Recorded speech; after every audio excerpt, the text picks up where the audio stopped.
de forma, pues, teórica, por decirlo así, es el del líquido intracelular. Y ahorita les voy a explicar por qué teórica. Porque las variaciones en las concentraciones intracelulares no suelen variar o no suelen cambiar mucho. Tenemos que aproximadamente el sodio tiene una concentración de 15 milimoles, o sea, más o menos unos 15 miliequivalentes por litro. El potasio tiene aproximadamente 120 milimoles, que son 120 miliequivalentes por litro, que si ustedes ven es el catión más importante de forma intracelular. Esto es importante que ustedes se lo aprendan, que el potasio tiene una gran concentración intracelular, mas no es así de forma extracelular. ¿Por qué es importante esto? Porque ustedes, si ya han estado en el ambiente hospitalario, no sé si han visto que ustedes le toman una muestra a un paciente y les cuesta trabajo tomarle la muestra. Pasa mucho en niños porque a veces la hacemos por goteo, ponemos la agujita y estamos ahí apretándole para que salga la sangre a goteo. Bueno, si nosotros sufrimos de hemólisis, ¿qué va a pasar con este potasio? Se va a incrementar en el líquido extracelular, o sea, en el líquido intravascular o plasmático. Por lo tanto, nosotros tenemos que ser muy cuidadosos para saber si este potasio, que nosotros los que medimos en el laboratorio son precisamente los del plasma. ¿De acuerdo? Las concentraciones plasmáticas de los electrolitos son las que nosotros podemos medir. Por eso lo que yo les decía de que uno es el que nosotros tenemos que teorizar, que es el líquido intracelular, porque no lo vamos a poder medir, por lo menos no por las técnicas convencionales. Y el plasma es el que nosotros podemos enviar la muestra al laboratorio y ya en el suero de esta muestra van a encontrar estas concentraciones. ¿Cuál es la concentración de sodio? Pues ya lo sabemos, de 135 a 145 miliequivalentes por litro. El potasio de 4.4 miliequivalentes en milimoles hasta 5.5 milimoles, ¿sí? O miliequivalentes por litro. Entonces, en esto vemos que el mayor catión extracelular en el plasma es el sodio, muy diferente a lo que nosotros veíamos en el intracelular. Y el potasio es uno que, aunque podamos decir que es un catión que está en muy pequeña concentración en el plasma, es muy importante que nosotros lo mantengamos en esta concentración, o sea, entre 3.5 y 4.5, porque el potasio, por las características del potencial de acción, que sabemos de que varias partes de la meseta del potencial de acción van a funcionar con base en los canales de potasio. Entonces, si nosotros tenemos concentraciones muy altas de potasio, podemos hacer que el corazón se pare, se detenga por completo. Primero, obviamente, va a pasar por diversas etapas de arritmias, alteraciones electrocardiográficas, y posteriormente, si nosotros tenemos un potasio muy alto, se puede parar. Un potasio arriba de 7 te puede generar incluso taquicardias ventriculares, y un potasio arriba de 8 incluso puede detener el corazón. Entonces, es muy importante que ustedes cuiden el potasio extracelular. El cloro normalmente tiene una homeostasis con el sodio porque casi siempre van juntos. Las concentraciones del sodio y cloro van muy cercanas. Cuando se altera uno suele alterarse otro, y afortunadamente cuando le administras solución salina a los pacientes, obviamente en cuestiones isotónicas, pues vas a estar aportándole cloruro de sodio. Por lo tanto, el cloro y el sodio no suelen alterarse tanto. Lo que sí es muy importante es que cuando tengamos hiponatremias, por ejemplo, es de que lo corrijamos muy lentamente, porque si nosotros corregimos la hiponatremia de forma muy brusca, podemos generar el síndrome de desmielinización pontina, o sea que el puente pierda las vainas de mielina que lo cubran en el cerebro y tengamos una alteración irreversible a nivel del sistema nervioso central.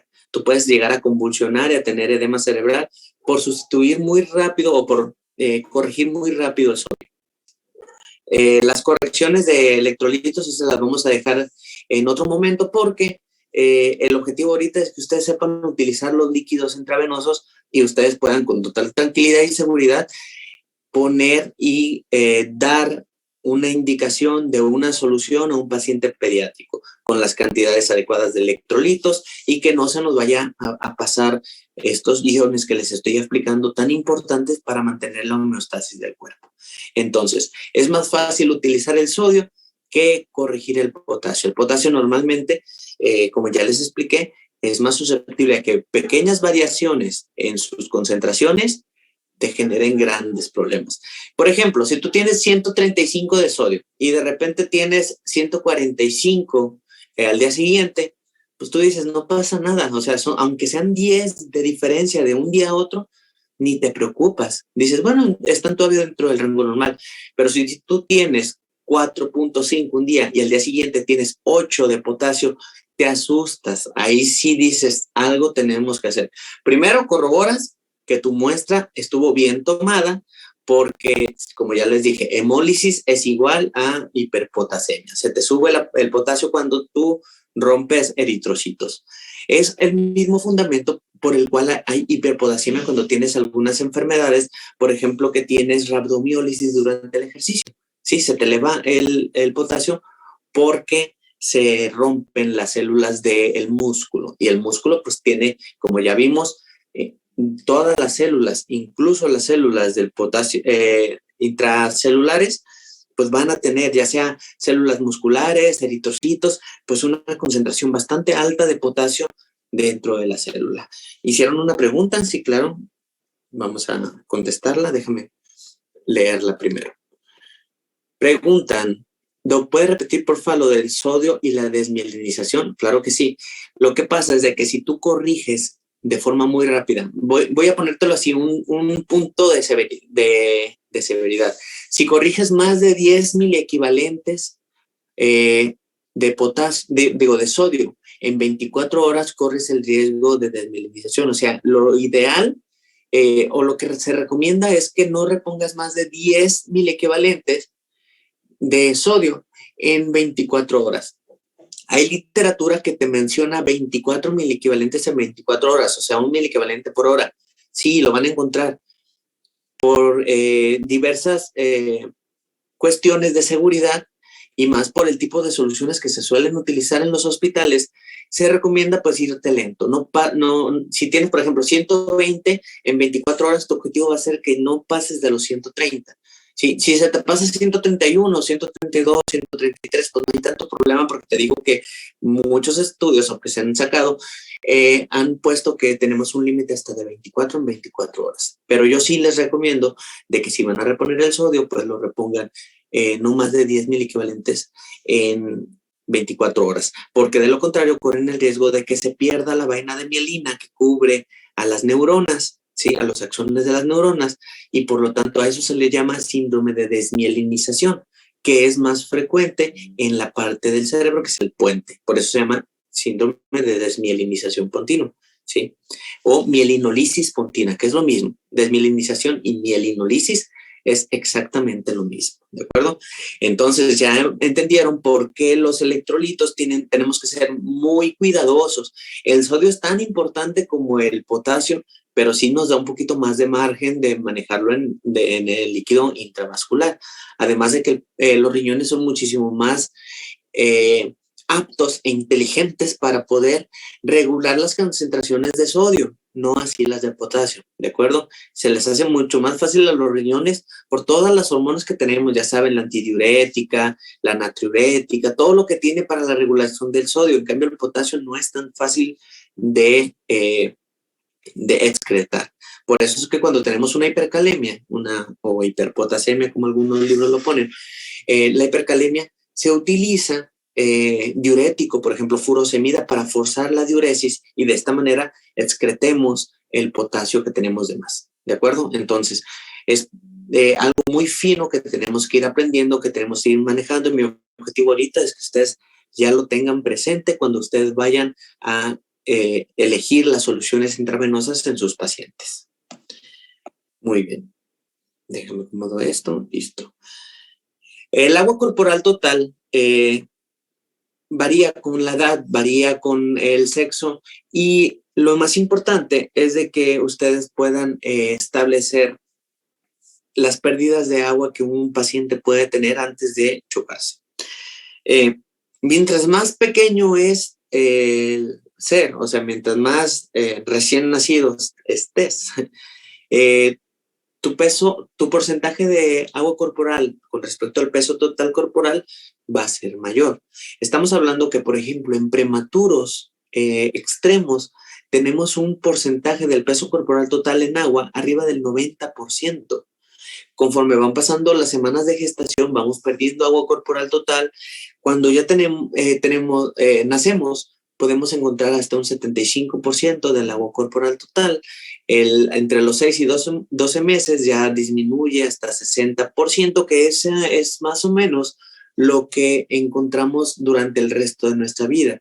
Un aproximado de 60% del peso corporal total va a corresponder al líquido. ¿De acuerdo? Por eso cuando nosotros calculamos el agua corporal total, multiplicamos el peso por 0.6. Así es la base por la cual ese simple cálculo se obtiene. Va cambiando tu porcentaje del peso que corresponde a agua y ya más o menos entre los 6 y 12 años ya se va a mantener en aproximadamente un 60%. ¿Sí? ¿Cuáles son las razones por las que los niños suelen necesitar que de forma más temprana repongas los líquidos? Bueno, uno es precisamente la marcada distribución de líquido, la diferencia que tenemos con los adultos. Si estamos hablando de que los adultos, pues el agua solo va a corresponder a un 60 o tal vez a un 50, o ya en los ancianos hasta menos de 50% del líquido corporal total. Bueno, las variaciones que se van a dar en cuanto a líquidos electrolitos no van a ser tantas. Por lo tanto, en ellos sí es más importante mantenerlos secos, o sea, mantenerlos que no lleguen a un edema, que no lleguen a una sobrehidratación, a mantenerlos con líquidos, ¿de acuerdo? En cambio, en los niños, mientras más pequeños son, mayor es el riesgo de que sufran de deshidratación, porque su porcentaje de agua es mayor. Estamos hablando de que si ya tenemos un bebé de un mes de vida que tiene 75% de agua, imagínense lo que tiene que perder, o sea, de 75 a 60% de agua son 15%. ¿Se acuerdan ustedes cuánto se necesita para que un paciente se choque? Se los dije hace un momento. Con 7% de líquido, o sea, del peso corporal total que se pierda de agua, es suficiente para que se choque un paciente. Estamos hablando de que el peso es muy importante. De hecho, si le llega un paciente o tienen un paciente y ustedes, una de las cosas que siempre deberían preguntar es cuál es su peso actual. Lo ideal sería que las mamás llevaran a consulta a sus niños frecuentemente y que les dijeran, doctor, la semana pasada le tocó su consulta del niño sano y pesaba 6 kilos y tú lo pesas y pesa 5,200 en ese momento. Haces la conversión, una reglita de 3 y dices, pues perdió el 5% del agua corporal, del peso corporal total, y estamos hablando de que está un paciente con diarrea. Bueno, 5% ya tenemos una deshidratación moderada y vamos con tu tratamiento dirigido a ese porcentaje de peso corporal total que perdió. También se puede utilizar en caso de no tener el peso real del paciente, utilizar el peso ideal, que el peso ideal se saca en la percentila 50 de acuerdo a la edad, a la talla y al peso, ¿de acuerdo? Perdón, edad y talla. Entonces, de esta manera ustedes saben cuál es su percentila 50 del peso que tiene y eso es lo que el paciente debería tener. Lo pesas con la del cuadro de deshidratación y te da, no sé, 6 kilos menos. Tú sacas tu cuadrito, tu tablita de 3 y dices, ha perdido, si es este peso, que es el peso ideal, es el 100% del peso que debería tener. Ahorita con la deshidratación pesa esto, ha perdido aproximadamente tanto por ciento. Pero esto es muy poco exacto porque sabemos que vivimos en un país en el cual el peso ideal lo tienen no mucha cantidad de niños. Hay mucha obesidad y hay mucha desnutrición. Entonces, lo ideal siempre va a ser el peso previo que tenía el paciente, esperando que no haya sido, no, pues lo pesé hace un año y el niño tiene 2, ¿verdad? Entonces, Hay que ser juiciosos en ese aspecto. Pero esta es una de las razones por las cuales nosotros sí tenemos o sí podemos reponer líquidos intravenosos en pediatría. Otra de las razones es la velocidad de recambio, ¿sí? ¿A qué me refiero con esto? En los adolescentes y adultos reponen, ¿sí?, en 24 horas el 9% del agua corporal total, lo que solo significa 1/8 de su líquido extracelular. Si ustedes ven, pues es muy poco. En cambio, en los niños, ellos recambian hasta el 15% del agua corporal total. O sea, es 1/3 del líquido extracelular lo que van a estar recambiando cada 24 horas, van a estar cambiando. Por lo tanto, es muchísimo más fácil que se choque. Mientras más pequeño es más fácil porque tienen que recambiar de forma mucho más rápida, ¿sí? En los recién nacidos, 15% lo recambian en cuestión de 4 horas. Entonces, si tú dejas en ayuno y dejas sin líquido, sin aporte intravenoso a los niños pequeños, pues el paciente, aunque no tenga diarrea, aunque no tenga ningún estado donde pierda líquidos, no tenga vómitos, no tenga sangrado, no tenga colostomía, no tenga nada, por el simple hecho de que se recambia el líquido extracelular, va a deshidratarse porque no va a tener el aporte que necesita, ¿de acuerdo? Con dejarlo a un recién nacido, lo dejas 4 horas y ya le va a comenzar a perder las reservas de agua que tiene. Y si les estoy hablando que en cuestión de 4 horas se pierde cerca del 9% del agua corporal total, en cuestión de 8 horas ya se perdió el 15% del agua corporal total, eso quiere decir que ya se chocó 2 veces. Si necesitamos 7% del peso corporal total para que el paciente caiga en choque, ¿de acuerdo? Importancia de que nosotros sí le demos un aporte hídrico al paciente. Evidentemente, lo ideal va a ser que se lo demos por vía intraoral, vía oral o vía enteral, perdón, es la forma correcta y adecuada de que nosotros administremos los líquidos. Siempre el cuerpo va a ser la forma, mientras más fisiológico seas, mejor va a ser el resultado que vas a tener, ¿de acuerdo? Vía oral, si el paciente está con mucha náusea, le puedes intentar poner una sonda y dárselo por sonda. Si ya no vomita con la sonda, pues evidentemente ya con eso le hiciste. Utilizas tus planes de rehidratación oral de la OMS, los que todos deberían conocer, el plan A, el plan B y el plan C, o en caso de que siga vomitando, bueno, allí sí. Ustedes ya hicieron lo suyo, ya intentaron pararle el vómito o ya intentaron pararle la diarrea, no ha salido de la deshidratación, entonces ustedes van escalando hasta que llegan al plan C, donde ya estamos hablando de una hidratación intravenosa, porque ya no alcanzamos las pérdidas con nuestros aportes. ¿Por qué? Pues porque no nos dejó el paciente, ¿no? O sea, estuvo vomitando, no le pudimos dar nada vía oral, le pusimos la sonda y aunque le pusimos la sonda seguía vomitando, pues bueno, razón de más para que ya ustedes con toda la justificación del mundo puedan otorgar o puedan dar un aporte intravenoso a su paciente. Todo con el fin de que no se les vaya a chocar.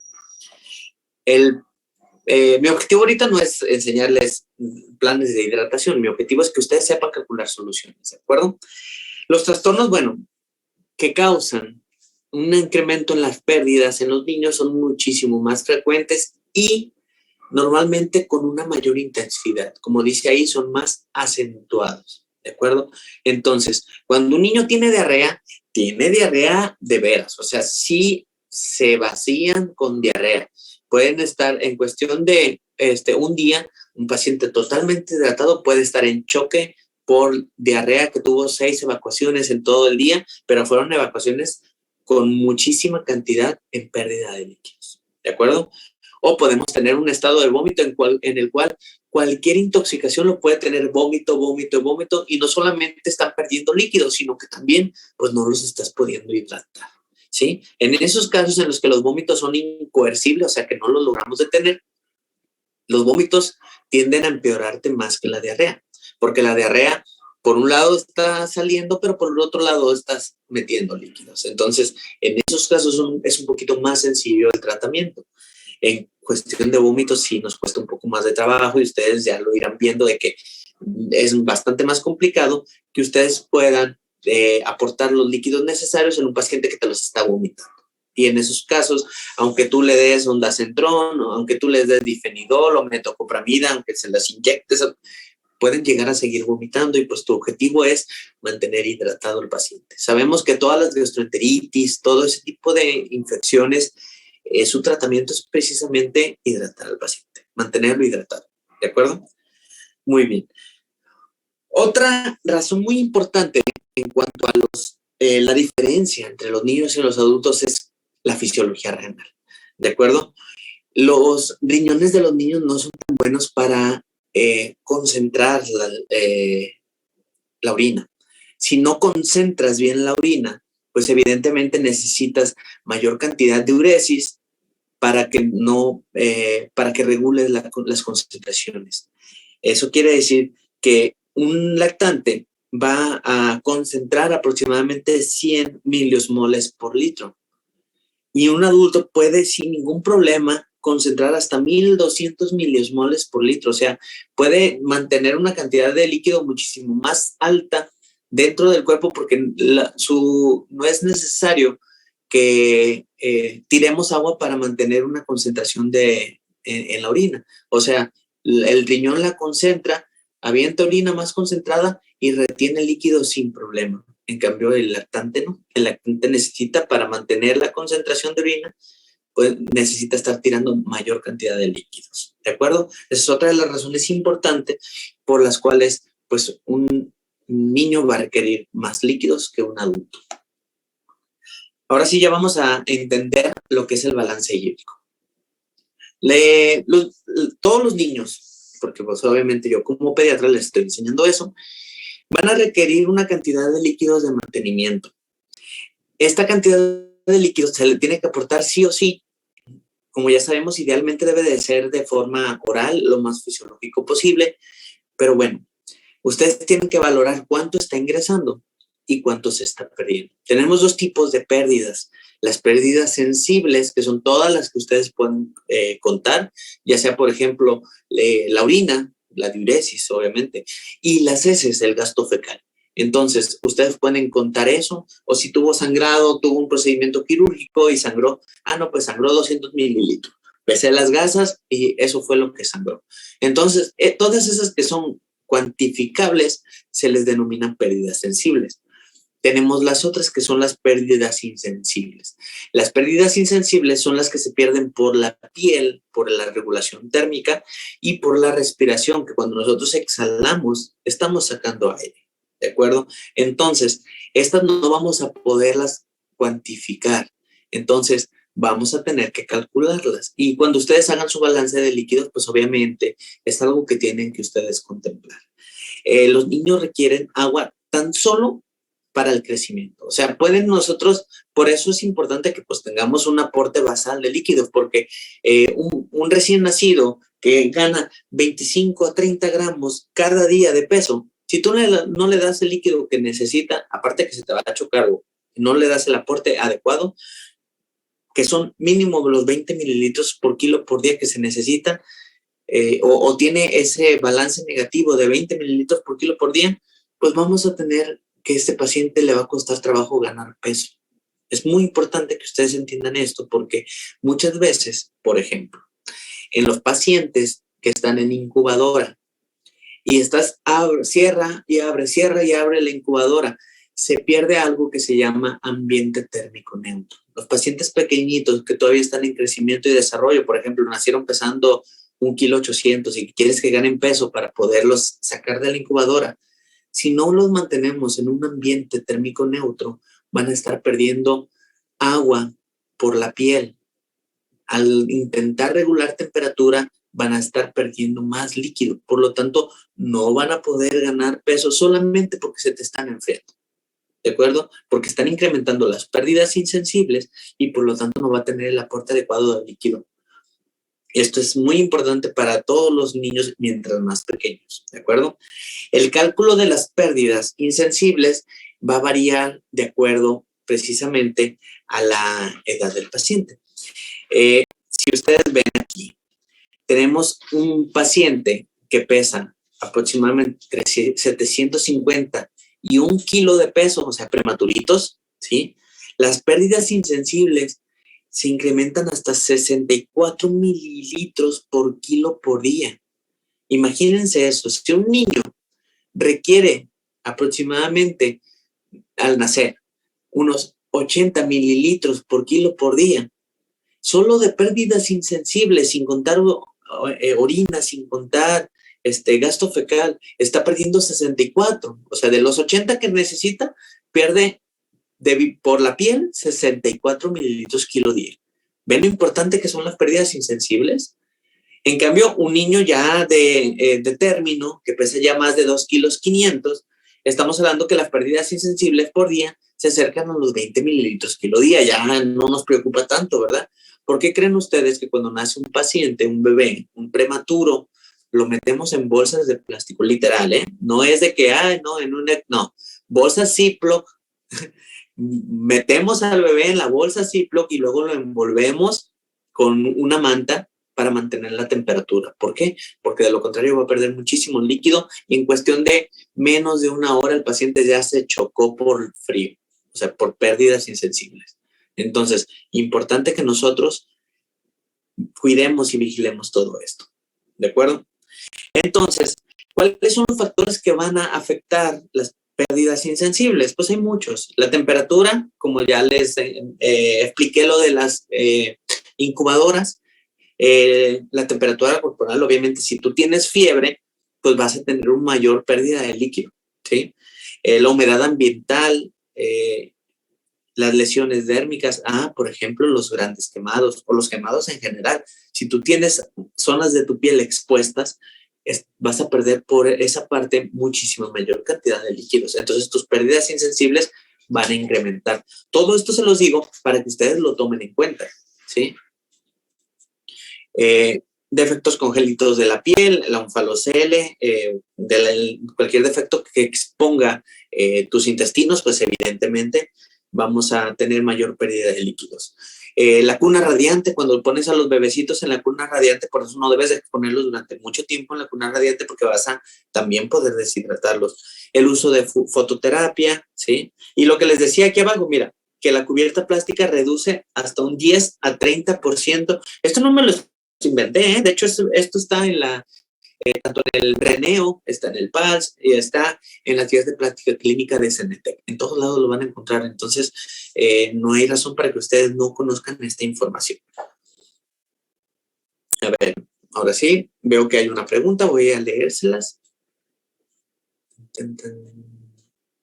Dice, ¿puede por favor poner de nuevo la diapositiva pasada, lo de pérdidas insensibles? Es la misma diapositiva, pero nada más les explica. Allí está, le vas a sacar el screenshot, dale. Ahí está. ¿Se alcanza a ver? Esas son las pérdidas insensibles en los recién nacidos, ¿eh? Y la pasada, lo del, era, a ver.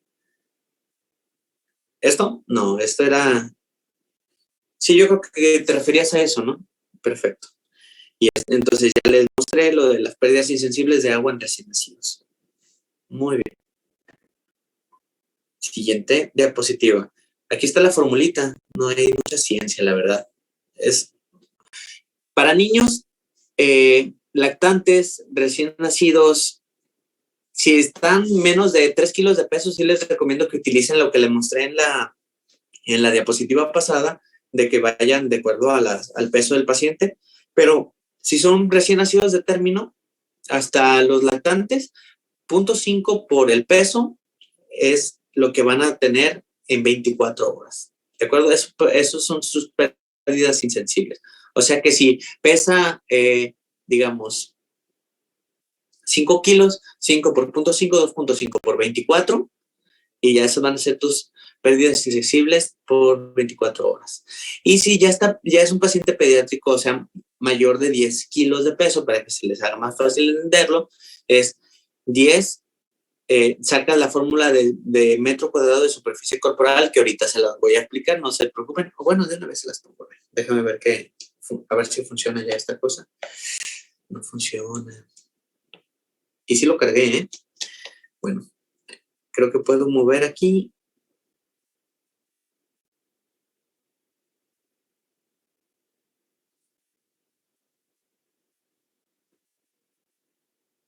Ahí está. Es peso por 4 más, perdón,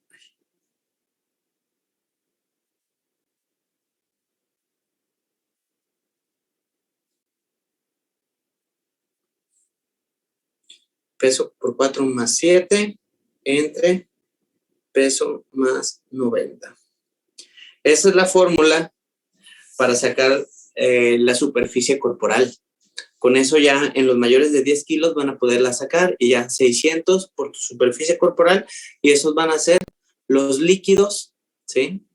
Los líquidos que necesita para las 24 horas. O más bien, son los líquidos que está perdiendo de forma insensible durante las 24 horas. ¿De acuerdo?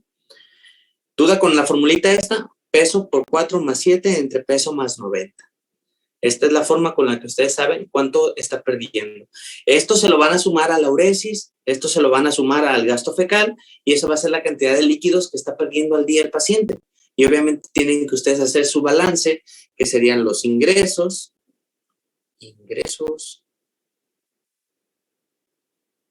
Mira, no escribo tan feo. Le van a restar, ¿sí?, a los egresos. O sea, hice esto, pero saben que es una resta, ¿sale? Muy bien, todo esto es el balance de ingresos menos egresos. Perfecto. Entonces, a ver, ¿qué preguntaron o dijeron?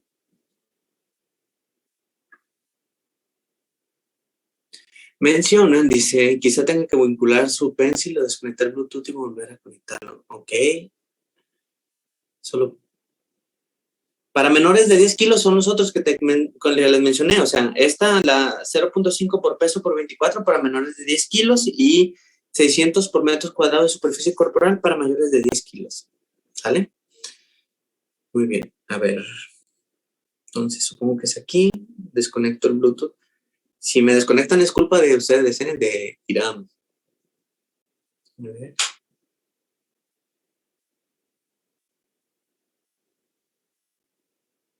Ya conecté nuevamente el Bluetooth. Voy a meter el Apple Pencil. Espero que funcione porque es más fácil así.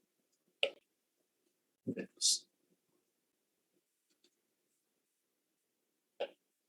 Pues no, mira, no sé por qué no funciona.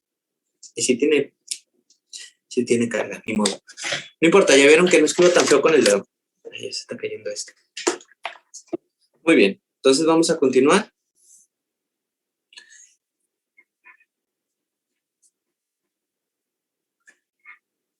Los electrolitos. ¿Por qué necesito nuevo? Mira, pues sí, ¿verdad?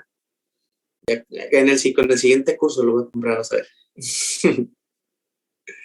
Los electrolitos, como ya les expliqué, tenerlos es algo muy necesario. Los electrolitos los necesitamos para todo. Todos los iones, hablando de iones, son importantes. Tanto los cationes, que son los más frecuentes, el sodio, el potasio, el calcio, como los aniones, que sabemos que son más proteicos, que se encuentran de forma intracelular. Pero es muy importante que sepan que pues, los electrolitos, su balance va a ser muy fino. ¿Por qué? Porque todos los líquidos que tenemos en el cuerpo tienen electrolitos. Por lo tanto, perder cualquier tipo de líquido nos va a hacer que lo perdamos, que perdamos esta homeostasis. Tan solo el jugo gástrico tiene una concentración entre 20 a 80 miliequivalentes por litro de sodio, entre 5 a 20 miliequivalentes por litro de potasio, 100 a 150 miliequivalentes por litro de cloro. Es por eso de que cuando nosotros tenemos una enfermedad de tipo emética, o sea, algo que te haga vomitar, vamos a a tener pérdidas de electrolitos y podemos generar una deshidratación con alteraciones hidroelectrolíticas. ¿Cuál es la más frecuente de estas alteraciones hidroelectrolíticas? Bueno, pues los vómitos frecuentes, al estar perdiendo no solamente sodio y potasio, sino también cloro, podemos tener, por ejemplo, una deshidratación hipoclorémica. Y como también se pierde, digamos, en el caso de los pacientes que tienen una estenosis hipertrófica de píloro, que son los niños que tienen una obstrucción al final del estómago, bueno, pues vamos a tener pérdida de HCl, o sea, de ácido clorhídrico, perdiendo cloro, pero también perdiendo hidrogeniones, generando la tan característica alteración del equilibrio ácido-base, que se llama una alcalosis hipoclorémica, perdón, porque estás perdiendo cloro y estás perdiendo hidrogeniones. Alcalosis, porque pierdes hidrogeniones, que es lo que te da la acidez, ¿sí? Hipoclorémica, porque pierdes cloro, ¿de acuerdo? Entonces, ¿qué pasa si nosotros tenemos una ileostomía? Pues vamos a perder también electrolitos, sodio, potasio, cloro podemos perder. ¿Cuál en mayor cantidad? Sodio. Las hiponatremias en pacientes que tienen ileostomías son bastante altas. Entonces, en el líquido biliar estamos perdiendo entre 120 y 140 miliequivalentes por litro de sodio. También vamos a estar perdiendo potasio, ¿de acuerdo? Y en los pacientes que tienen enfermedad diarreica, allí si ustedes se fijan, las concentraciones que se pierden de potasio son mayores que en la de los otros tipos de pérdidas. Es por eso que en los pacientes con enfermedades diarreicas, y más si ya ustedes los ven con una deshidratación severa, es muy importante que ustedes le tomen los electrolitos para descartar que ese paciente no tenga una alteración del potasio. ¿Por qué? Porque puedes tener por pérdidas una y por hemoconcentración otras, ¿sí? Hipocalemia por pérdidas o hipercalemia por concentración, o sea, por una deshidratación hiperosmolar en la cual tenemos una gran cantidad de concentración de electrolitos porque tenemos poco volumen intravascular, pues puede hacer que también tengamos alteraciones del ritmo cardíaco o hasta un paro cardíaco, ¿sí? Al cuerpo no le importa si tu concentración de electrolitos se deba a que perdiste mucha agua, ¿sí? O a que perdiste muchos electrolitos. Para él es lo mismo. Cada uno va a tener sus manifestaciones, pero todos nos van a llevar a grandes peligros a la vida. Hasta fístulas de líquido cefalorraquídeo, por ejemplo, cuando les hacen a los niños que les ponen su válvula de derivación ventrículo-peritoneal, que por alguna razón quedó con algún tipo de disfunción y están drenando de más líquido cefalorraquídeo, pues también te van a dar alteraciones hidroelectrolíticas. Entonces, es muy importante que nosotros cuantifiquemos cualquier tipo de pérdida que se está teniendo. Ahora sí, ¿cuáles son los requerimientos de los líquidos y electrolitos en el cuerpo? ¿Sí? Yo les sugiero que para forma un poquito más sencilla, ustedes, así como en la superficie corporal, dividan a los pacientes en mayores de 10 kilos y en menores de 10 kilos. En los mayores de 10 kilos, ¿sí? Vamos a tener diferentes concentraciones porque se maneja en metro cuadrado de superficie corporal. En cambio, en los pacientes menores a 10 kilos, se maneja por kilogramo de peso. O sea, ¿cuánto es lo que requiere para 24 horas de estos electrolitos? Vamos a utilizar los 3 más comunes, que son los que podemos utilizar de forma más amplia en un paciente que pues no se encuentra crítico. Pero también, por ejemplo, el magnesio, el fósforo y el cloro son otros de los electrolitos que nosotros tenemos que estar vigilando. Y eso es en caso de que haya alguna alteración en la cual se pierdan o se acumulen, pues lo podamos corregir. Sin embargo, no es tan frecuente su uso. Se utiliza más en el paciente crítico, ¿de acuerdo? Entonces, los más comunes van a ser el sodio, el potasio y el calcio.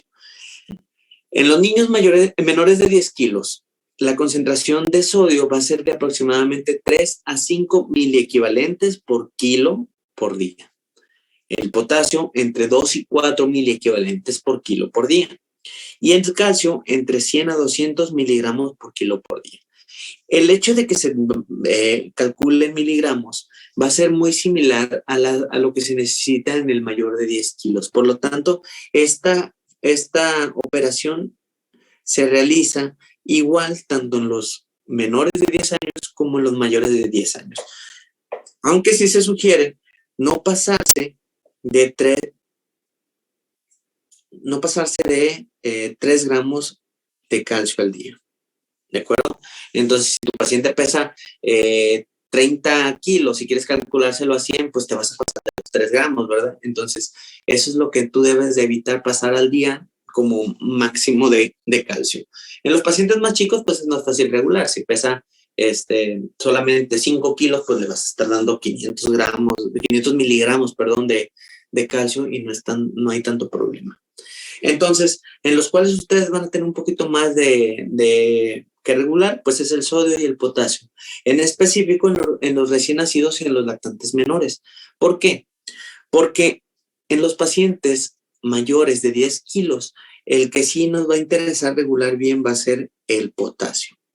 Porque el sodio, afortunadamente, casi como en los adultos, es muy fácil que el riñón lo pueda regular. Por lo mismo de que tenemos, como ya les expliqué, una concentración mayor de sodio en el plasma sanguíneo, que sabemos que, ya lo repetimos, es aproximadamente 135 a 145 miliequivalentes. En cambio, el potasio es de 3.5 a 4.5 y su concentración pues es muchísimo menor, ¿de acuerdo? Entonces, aprenderemos cómo calcular las soluciones para los niños menores de 10 kilos y cuáles son las que se recomiendan en los mayores de 10 kilos. Muy bien.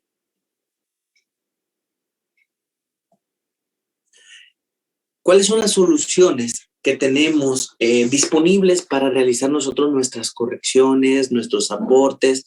Todas estas soluciones van a tener diferentes concentraciones. ¿Cuáles son las más utilizadas? Pues evidentemente el concentrado del sodio. El concentrado de sodio es una solución en la cual pues vamos a encontrar sodio en mayor concentración, en mayor cantidad, en un menor cantidad de líquido. ¿Cuál es la concentración que tiene el concentrado? Es de 17.7%. Esta es la concentración que tiene valga la redundancia, concentrado de sodio. Y 1 mililitro de concentrado de sodio te va a aportar 3.1 miliequivalentes de sodio. ¿De acuerdo? Esto es para que también ustedes lo tengan. 1 mililitro de concentrado de sodio al 17.7% te va a dar 3.1.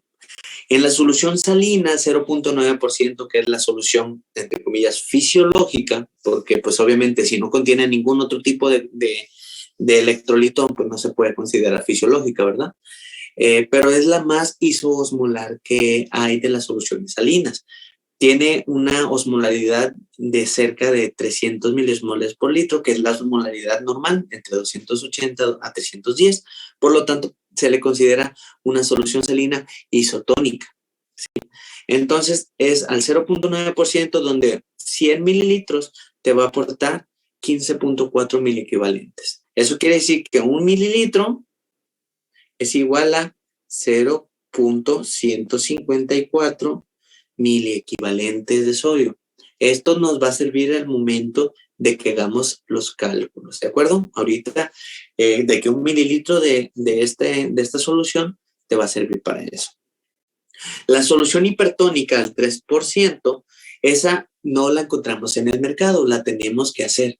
¿Cómo? Pues utilizando un concentrado de sodio. Si nosotros utilizamos, por ejemplo, 1 mililitro de solución de concentrado de sodio al 17% y le agregamos 5 mililitros de agua bidestilada, que no tiene nada de electrolitos, o sea, no tiene absolutamente nada, pues vamos a diluir el concentrado de sodio. Y esto lo va a hacer que se transforme. En lugar de tener 1 mililitro de concentrado de sodio, se van a hacer 6 mililitros, ¿sí? de solución hipertónica al 3%. Así se calcula. Obviamente, pues lo haces en mayor escala para que pues tengas tus cantidades necesarias de solución hipertónica.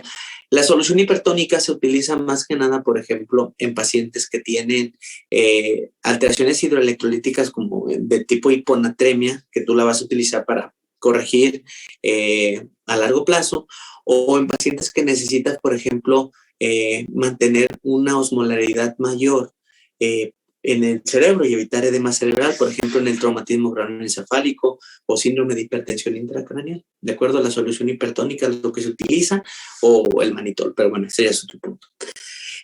La solución hipotónica al 0.45 prácticamente ya está quedando en desuso. Algunos se utilizaba para corrección de agua libre en los pacientes que tenían hipernatremia, pero pues ahorita prácticamente ya se ha visto que se puede utilizar una mezcla de agua bidestilada y solución salina, que pues el chiste también es hacer la hipotónica.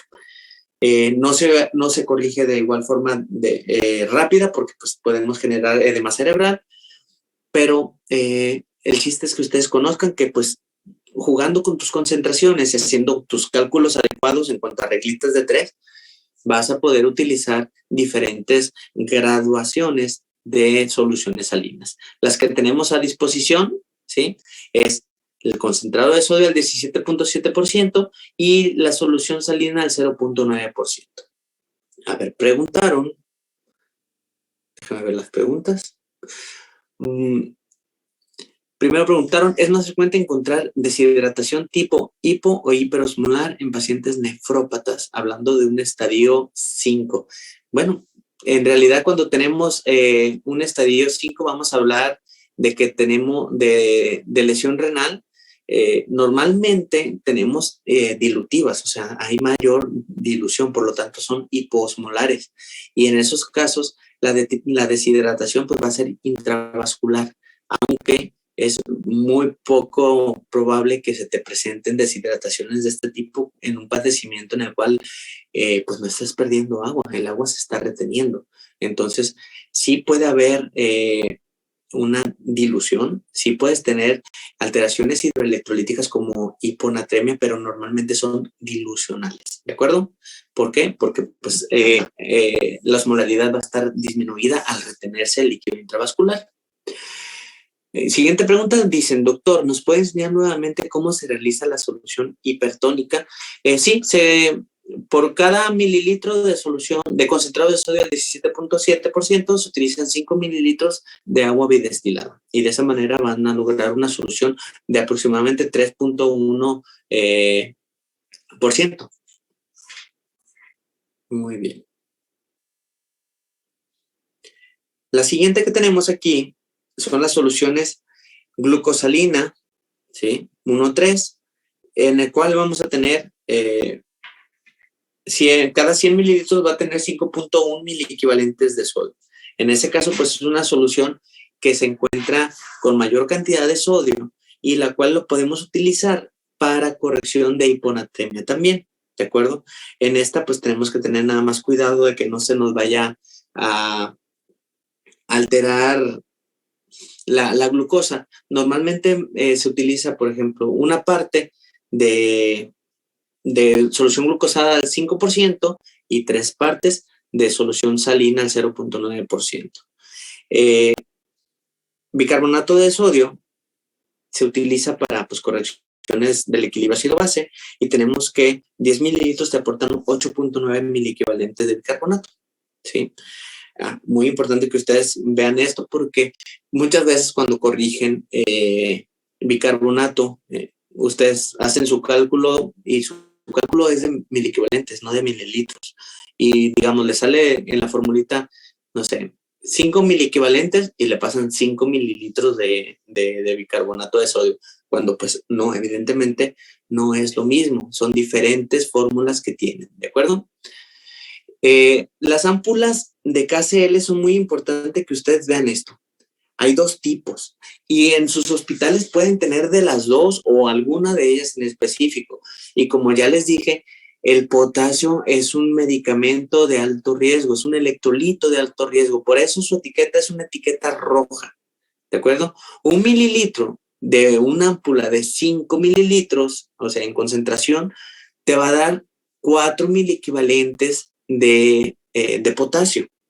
En cambio, 1 mililitro de la ámpula de 10 cc te va a dar 2 miliequivalentes de potasio. Si se fijan, es la mitad. Entonces, si ustedes hacen un cálculo y lo indican en mililitros, ¿qué es lo que va a pasar? Si el personal de enfermería no está bien habituado, y puede pasar, porque, o sea, si a ustedes se les pasó poner bien su indicación, también a ellos se les puede pasar no corroborar y ver que el ámpula, toman el ámpula que tengan y ustedes hicieron su cálculo en mililitros con el ámpula de 4 miliequivalentes por mililitro, pues les pueden poner la mitad o peor, o sea, que ustedes hagan su cálculo con la de 2 miliequivalentes por mililitro y ellos le ponen esa cantidad, pero con el ámpula de 4 miliequivalentes por mililitro. ¿Y qué es lo que va a pasar? Pues le vas a estar dando el doble de potasio que tu paciente necesita. Y si tenías 2 de potasio, ya se te subió a 5 en el mejor de los casos, pero imagínense que tenían 3 y se les subió a 7. Ahí sí, ya nos estamos metiendo en problemas. Y más si ustedes le llegan a hacer como le hacen muchas personas, lamentablemente, de que dejan soluciones para 8 horas calculadas y ya no vuelven a revisar sus soluciones y sus electrolitos.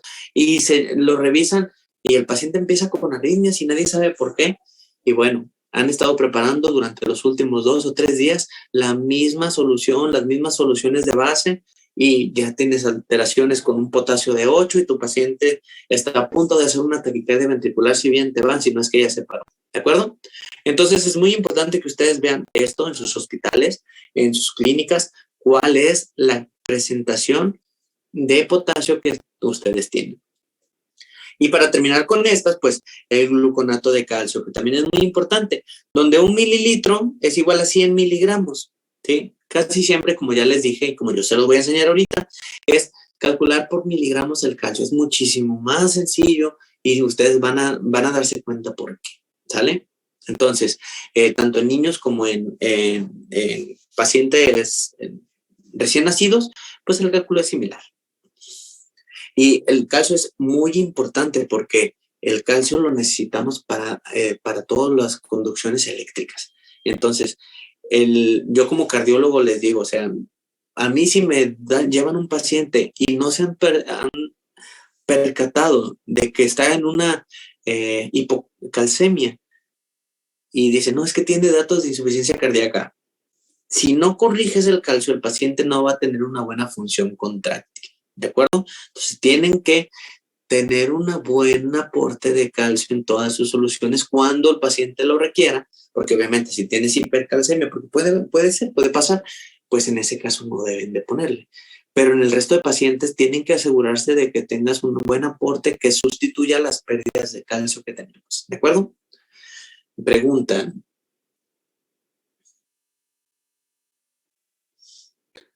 En un paciente cardiópata y con deshidratación se recomienda el concentrado de sodio, por supuesto. De hecho, hay una fórmula para sacar tu déficit de sodio, que es sodio real menos sodio ideal por peso por 0.6.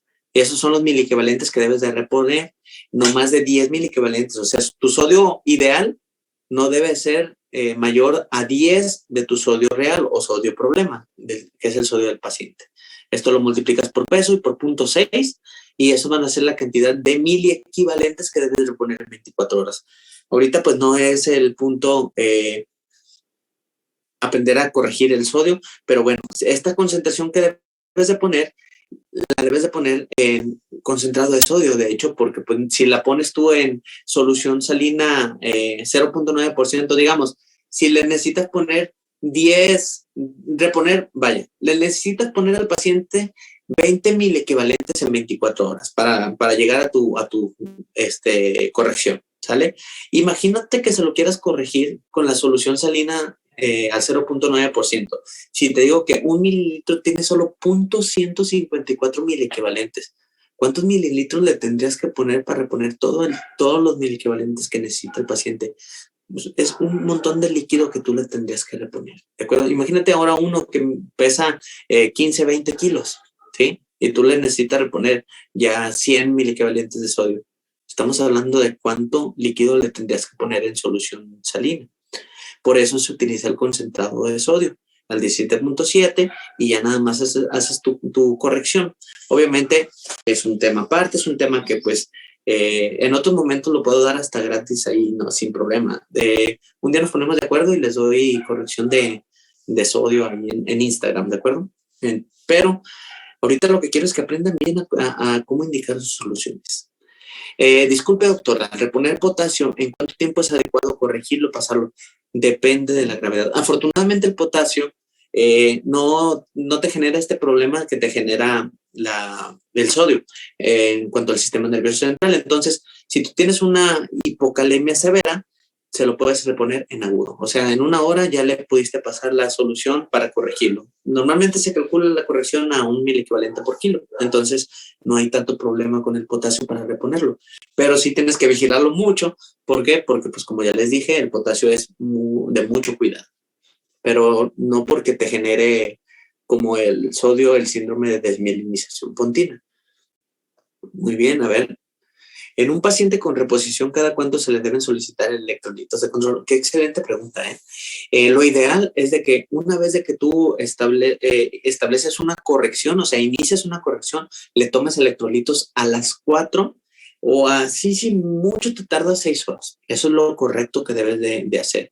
Porque si se lo pides más tiempo, te puedes pasar o te puedes ir muy lento. Entonces, lo ideal es de que cada 4 horas o cada 6 le tomen los controles. Eso de, tómale controles para terminar el turno o el turno siguiente para entregar, está muy mal porque pues sí, en ese tiempo se te puede pasar.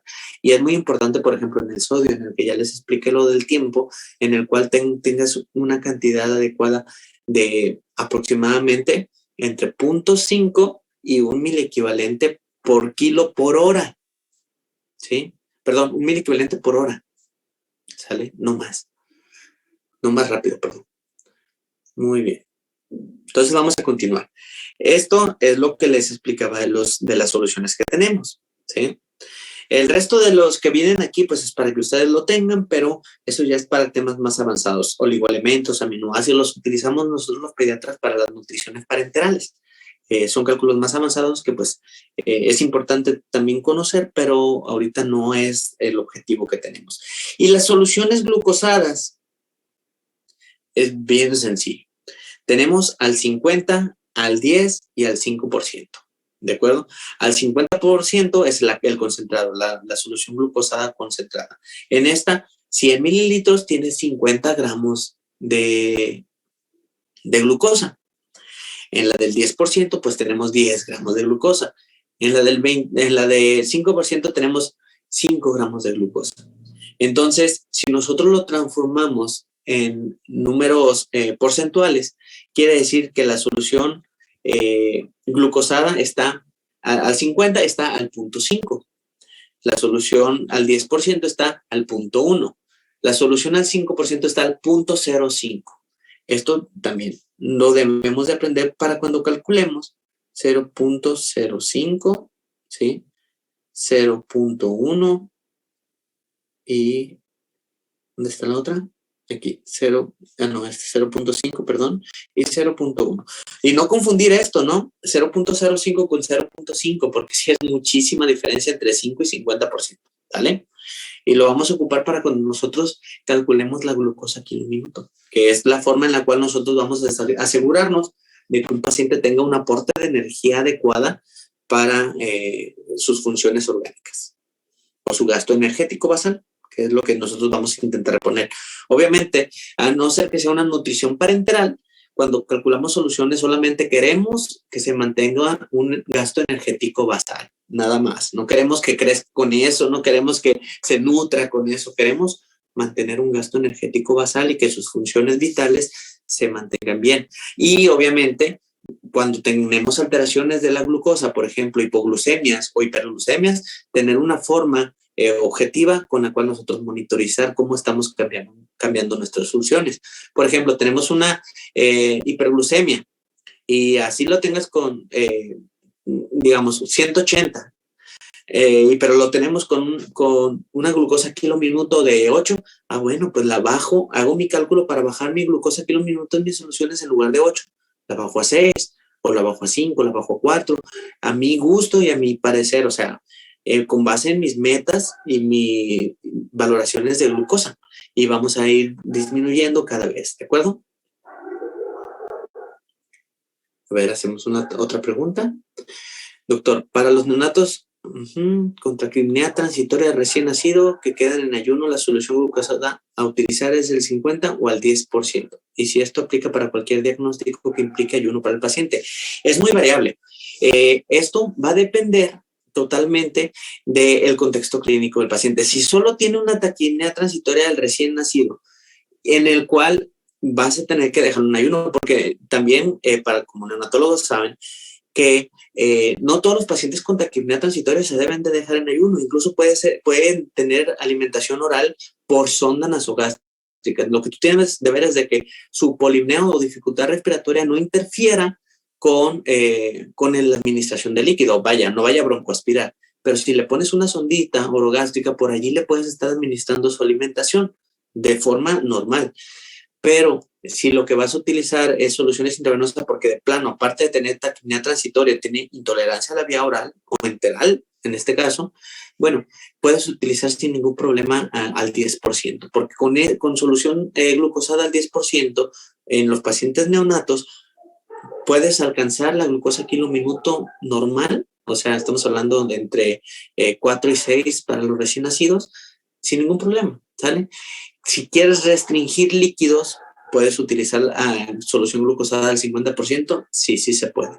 Siempre y cuando, pues tú, al final de cuentas, valores bien que tengas un adecuado aporte de sodio, un adecuado aporte de glucosa kilo-minuto, un adecuado aporte de potasio y de los otros líquidos intravasculares que estés administrando.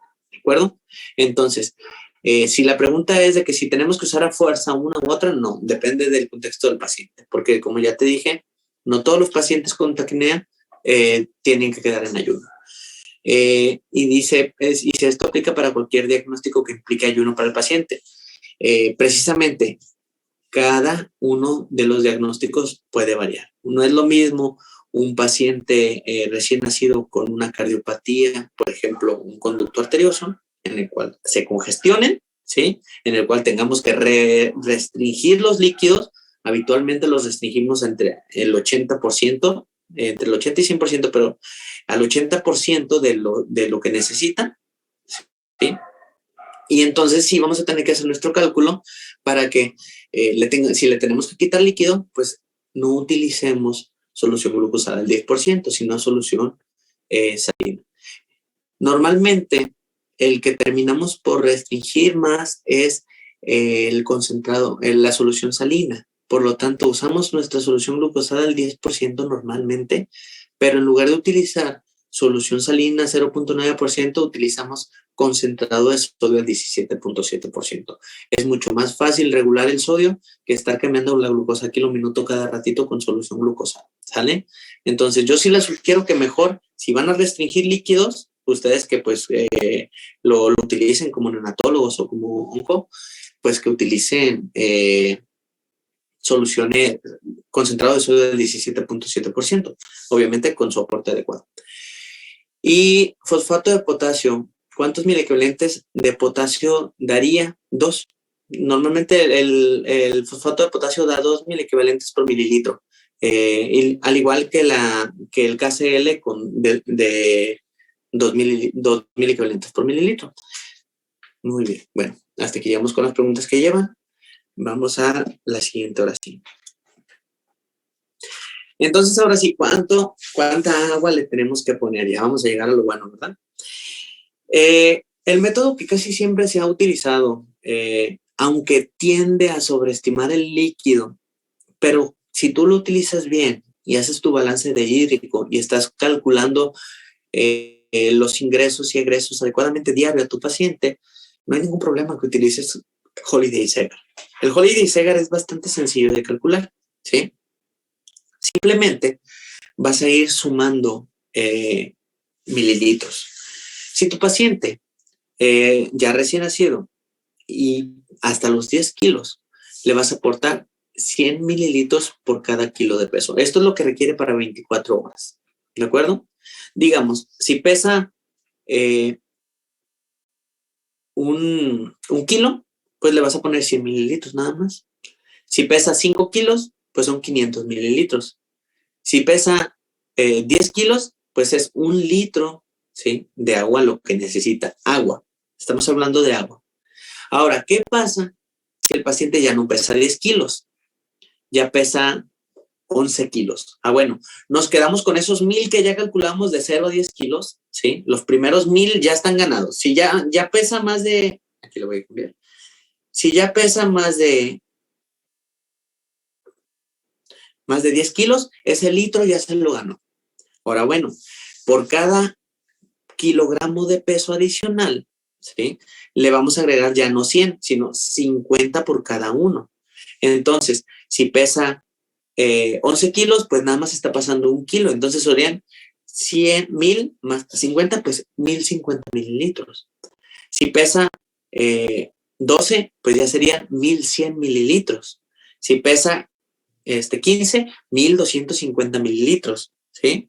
Hasta un máximo de ¿qué? De 1500 mililitros, que sería cuando ya pese 20 kilos. Si pesa 20 kilos, pues ya alcanzamos los 1500 mililitros para 24 horas. ¿Y qué pasa si pesa más de 20 kilos?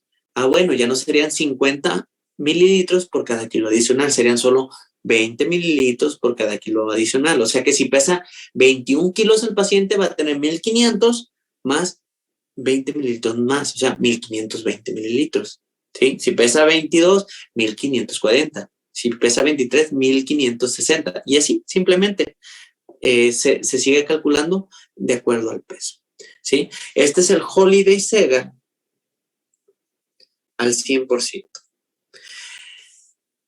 En algunos lugares, ¿sí?, no en todas las escuelas lo utilizan, no en todos los hospitales, pero te piden, no, pues sacarle un Holiday Segar al 80%, por ejemplo, en los cardiópatas. ¿Ok? Holiday Segar se supone que lo que intenta es estimar la cantidad de líquido que se necesitan para mantener el gasto energético basal. Por lo tanto, el 80% sería, digamos, es un paciente que pesa 10 kilos, sabes que 1000 es el Holiday Segar, así, pesa 10 kilos. Holiday Segar al 100% va a ser 1000 mililitros. Entonces, si te piden que hagas, perdón, aquí le puse 10, sí, sí. Si te piden que le hagas un Holiday Segar al 80%, pues vas a hacer tu reglita de 3, ¿no? Si a ese paciente de 10 kilos le quieres poner un Holiday Segar al 80%, pues solamente le vas a dar 800 mililitros para 24 horas, ¿sí? ¿En qué pacientes se recomienda que restrinjan los líquidos así? Por ejemplo, en los cardiópatas, pero no en todos los cardiópatas, ¿sale? En los cardiópatas que tengan hiperflujo, o sea, flujo pulmonar incrementado, comunicación interventricular, persistencia del conducto arterioso, ¿sí? Canal AB, comunicación interatrial, que estén con datos de falla cardíaca, pues puedes utilizar cualquiera de estos, ¿sí? En cambio, en los pacientes en los cuales tienen flujo pulmonar disminuido, por ejemplo, los que tienen una atresia tricuspidia, atresia pulmonar, tetralogía de Fallot, en ellos no hay que restringir los líquidos. Ellos necesitan una cantidad de líquido normal porque ellos necesitan mantener el conducto arterioso abierto, por lo tanto, el conducto arterioso va a necesitar líquido que pase por él y tenemos que tener una buena cantidad de líquido en la sangre. Entonces, que les quede bien claro a todos ustedes, cardiópata no significa restringir líquidos, y más si es cianótico. Si es cianótico, no le restrinjan líquidos, ¿de acuerdo? A menos que ya de plano sea una transposición de grandes vasos diagnosticada, que es una de hiperflujo o una conexión anómala. La gran mayoría de las cardiopatías cianógenas o la gran mayoría de las cardiopatías que se presentan con cianosis van a requerir una cantidad de líquidos normal o incluso un poquito incrementada. Entonces, no es necesario restringirlos. Pero en los pacientes que tengan un soplo y que los vean con falla cardíaca y sin cianosis, o sea que su saturación es normal, en ellos sí pueden restringirlas. Por ejemplo, ahí en las comunicaciones interventriculares o en el canal AB se congestionan los pulmones y pues sí, o sea, los restringes y ahí le dejas diurético, ¿sí? ¿Por qué? Porque en ellos sí se va a necesitar así, ¿de acuerdo? Veo que hay otra pregunta con esto. Ya la había preguntado. Muy bien. Y dejaron otra pregunta acá. ¿Qué hacemos en caso de que un niño que pesa 10.5 o algo así? No hay ningún problema, ¿eh? Es más, si pesa 10 kilos cerraditos y tú quieres utilizar por metro cuadrado o la quieres usar por kilo, adelante. No cambia mucho. La verdad es que para 10 kilos así, de hecho, precisamente por eso se agarró ese corte de 10 kilos, porque cuando llegas a 10 kilos ya no pasa nada y los cálculos te salen muy similares tanto por kilo como por metro cuadrado. Entonces, no tengas ninguna duda de que puedes utilizarlo por kilo, puedes usarlo por metro cuadrado.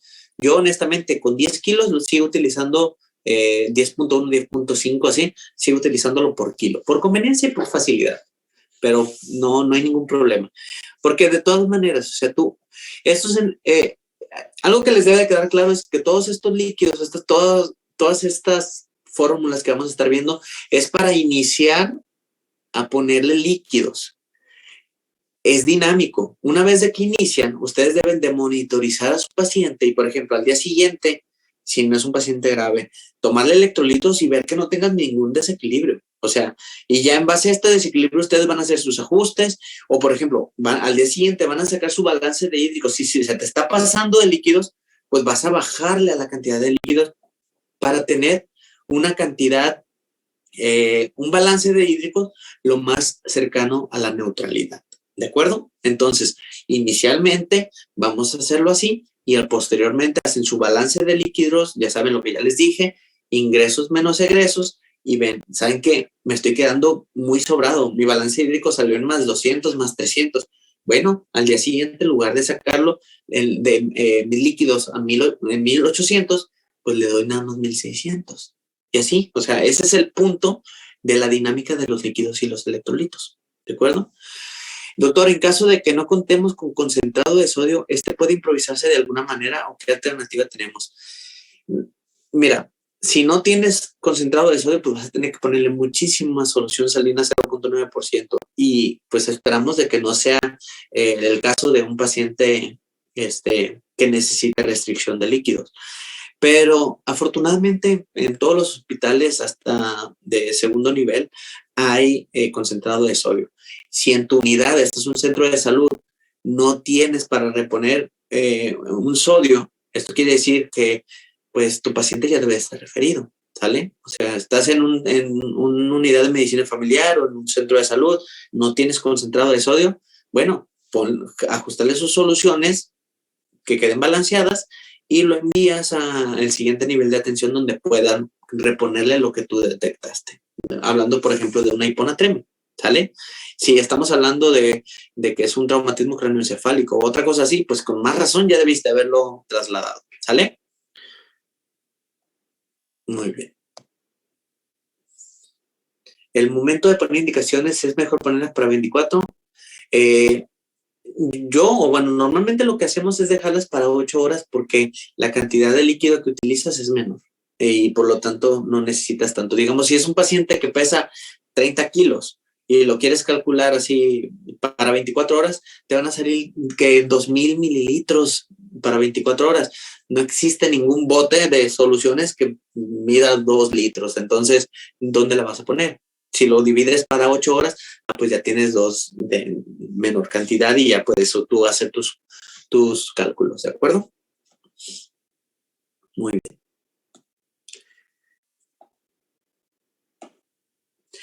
Y esto también, pues lo más importante, la glucosa. La glucosa es la forma en la que nosotros le vamos a estar reponiendo la energía que necesita el paciente con su gasto energético basal. O sea, todo lo que se gasta de energía. Y para esto existe la fórmula de la glucosa kilo minuto, ¿sí? La glucosa kilo minuto es algo que te va a permitir hacer tus cálculos de esa manera. En pacientes que recién nacidos y lactantes, una glucosa kilo minuto entre 4 y 6 sería lo normal. Y en los niños, una glucosa entre 2 a 4 está perfectamente normal, ¿sí? Incluso en niños más grandes, una glucosa kilo minuto que vaya entre 1 y 3 es algo aceptable. Lo que tú debes de valorar es posteriormente con tus dextrostics ver que en efecto su glucemia se mantenga normal. Si su glucemia se mantiene normal, pues estás dándole una glucosa kilo minuto adecuada. Si tienes ya con hiperglucemia, pues tienes que bajarle a la glucosa kilo minuto.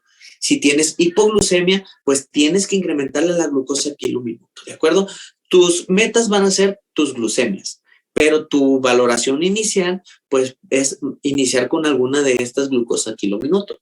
Para esta, pues vas a tener dos formas. Una, si ya tienes una glucosa kilo minuto que tú quieres hacer, o sea, que tú quieres poner, digamos, quiero ponerle 5 de glucosa kilo minuto, vas a utilizar esta fórmula que yo ya se las acomodé aquí para que la pongan de forma sencilla, ¿sí?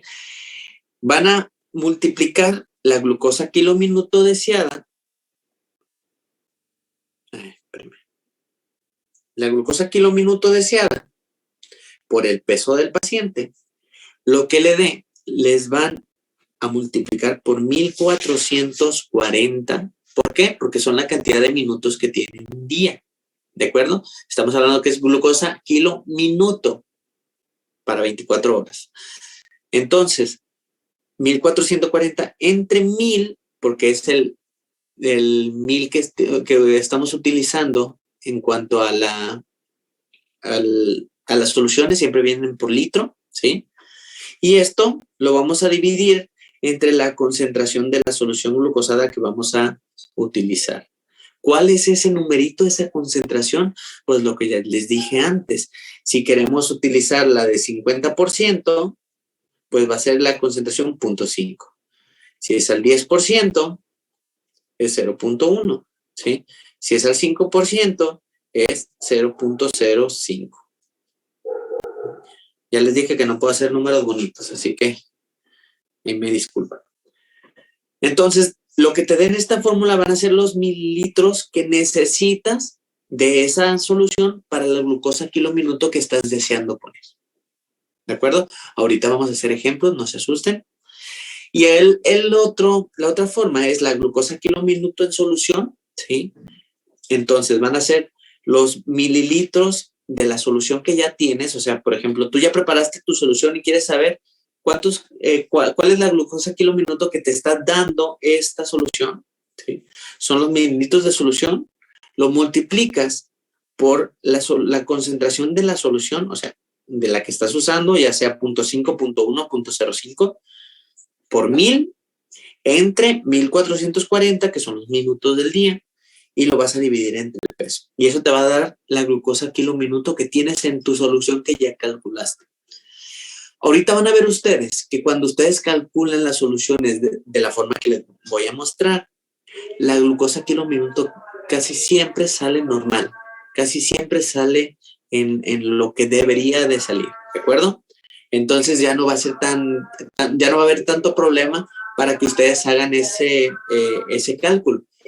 Al contrario, solamente lo van a necesitar hacer la fórmula de glucosa kilo minuto deseada cuando ustedes quieran incrementar o disminuir tu glucosa kilo minuto, porque ya sé que encontraste hipoglucemia o hiperglicemia, ¿sale? Entonces, una vez que se entendió esto, vamos a avanzar a lo siguiente, que ya sería las prácticas, ¿sale? Bueno, hasta aquí vamos a darnos unos minutitos de en cuanto a dudas, ¿sale? Déjame leer.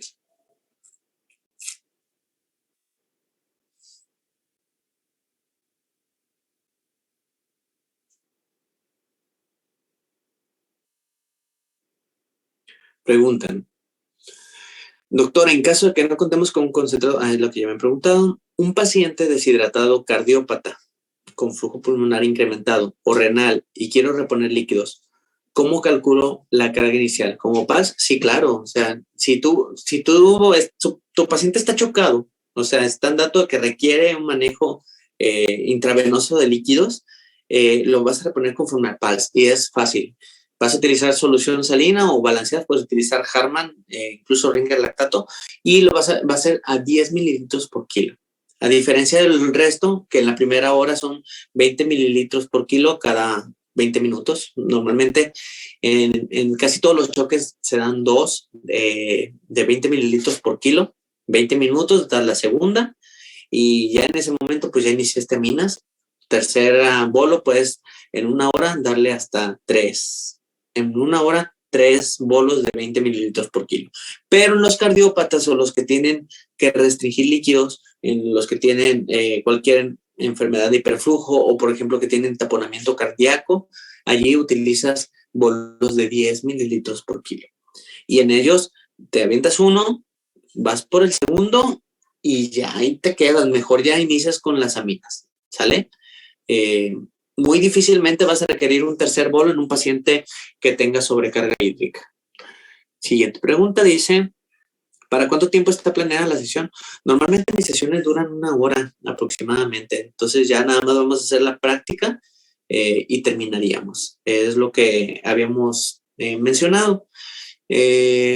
Cada solución corrige cierto electrolito en caso de que sodio, potasio, calcio, etcétera, estén alterados. ¿Qué solución deberíamos usar?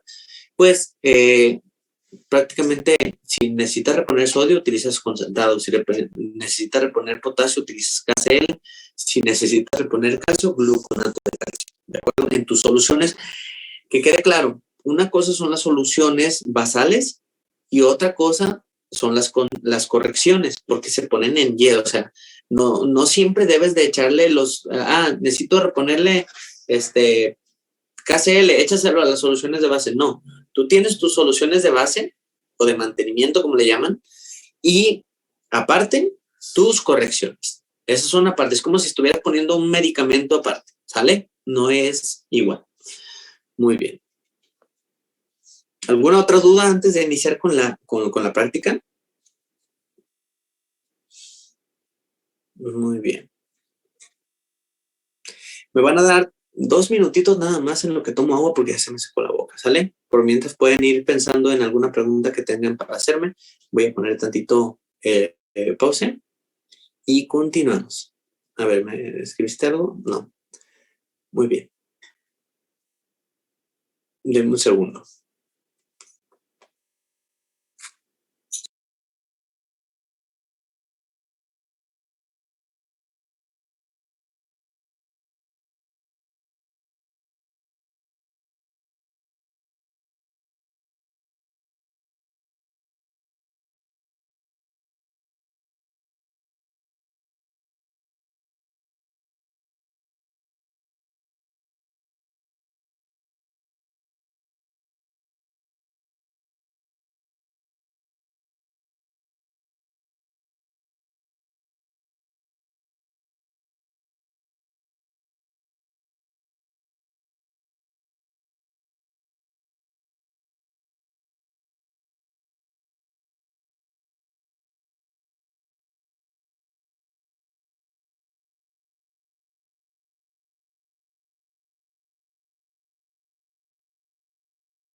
Listo, no se cortó, les dije que ahorita venía, nada más tomé agua.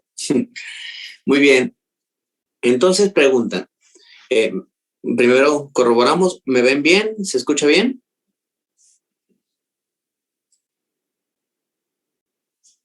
Perfecto, ok, continuamos. Mencionan, y entonces debemos considerar también el líquido que ingresamos con las correcciones de electrolitos para el balance y a la hora de calcular la de mantenimiento. Por supuesto que sí. Si ustedes, por ejemplo, están en su guardia, están a las 8 de la noche y detectan una corrección, detectan un desequilibrio hidroelectrolítico. Y ustedes van a calcular digamos, una hiponatremia y le van a meter pues una solución para corregir la hiponatremia, ¿va? Entonces ponen la hiponatremia y ya. Al día siguiente, cuando van a cerrar su balance hídrico, van a ver ingresos y dentro de los ingresos obviamente son tus líquidos de mantenimiento, pero también todo lo que le pusiste, incluido los medicamentos, con lo que diluiste los medicamentos o tus correcciones. Entonces, todo eso van a ser ingresos. Y si tus egresos son menores que tus ingresos, si tu balance hídrico salió positivo, ¿sí? Tienes que pensar al día siguiente, cuando vas a hacer tus indicaciones, decir, a ver, hoy todavía va a continuar con mis correcciones o hoy ya no las va a necesitar. Si todavía va a seguir con las correcciones, pues evidentemente tienes que bajar la cantidad de líquido, no de electrolitos, de líquido que le estás aportando a tu paciente para que quede nivelado e intentar llegar a un balance neutro. Vaya, si te quedó, no, pues que mi balance hídrico de menos 200, ¿sí? Y en un paciente pequeño. Tú dices, bueno, en este caso le voy a bajar un poco a mis líquidos totales, lo que yo le estoy ingresando, tengo que disminuirlo, pero tengo que ser inteligente y en lugar, por ejemplo, ¿cómo le hago para bajarle líquidos sin cambiar la concentración de electrolitos? Pues entonces concentras las soluciones. En lugar de utilizar solución salina y darle 150 mililitros de solución salina, utilizas concentrado de sodio y van a ser como 8 mililitros y todo ese resto de líquido que le estabas agregando, pues ya se lo vas a retirar porque le vas a tú concentrar tus soluciones. Ya no vas a requerir tantos líquidos. ¿Me doy a entender? Es por eso que tú tienes que ajustar tus líquidos de acuerdo a tu balance hídrico. ¿De acuerdo? Muy bien. Entonces, ahora sí vamos al cálculo. Bueno, déjeme, voy a intentar nuevamente poner esto a ver si ya funciona. Que no creo, ¿verdad? No me había fallado, ¿saben? Qué triste. Bueno. Entonces, aquí los vamos a poner. Digamos, tenemos un paciente, vamos a poner un contexto clínico estándar, ¿sale? Un paciente que está con vómitos, es un paciente que van a operar, es lo clásico, ¿no? Un paciente que vas a dejar en ayuno porque lo van a operar vamos a decir, lo van a operar de una hernia yatal y lo van a meter a cirugía, no tiene pérdidas incrementadas, no tiene nada, solamente necesita quedar en ayuno para que ustedes puedan asegurarse de que haya un aporte. Tenemos dos tipos de pacientes. Ándale, se ve bien. Los que son menores, ¿sí? De 10 kilos. Menores a 10 kilos.